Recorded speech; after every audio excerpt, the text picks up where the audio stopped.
New vehicle launches are interesting these days, looking a lot like a hot sneaker drop or new luxury watch release than something related to a vehicle. A few lucky early buyers get their hands on the product, and everyone else is left waiting or paying hefty markups through scalpers or at auction.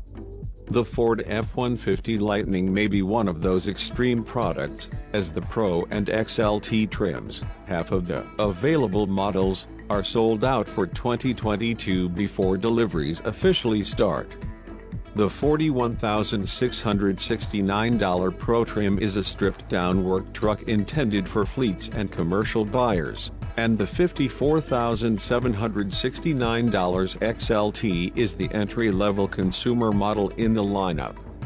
The F-150 Lightning should boast a 300-mile range and up to 563 horsepower with the extended range battery on board. An available max trailering package pushes towing capacity to 10,000 pounds. Lightning buyers can extend their reservations to the next available model year if a particular configuration isn't available when their orders become available, so Ford will allow those people to get back in line. The rest of us will have to settle for a more expensive truck if we don't want the extended wait.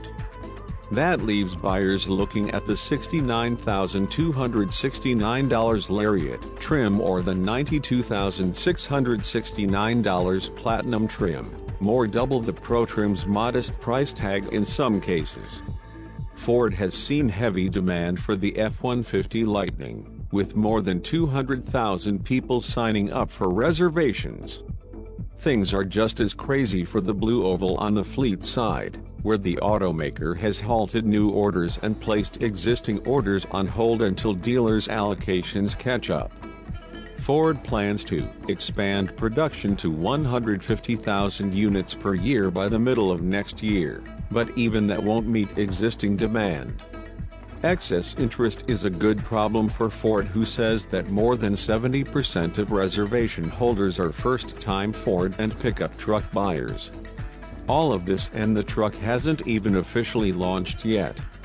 Ford CEO Jim Farley tweeted a teaser for the launch event, scheduled for April 26, when Ford will host a special event at its Rouge Electric Vehicle Center in Michigan.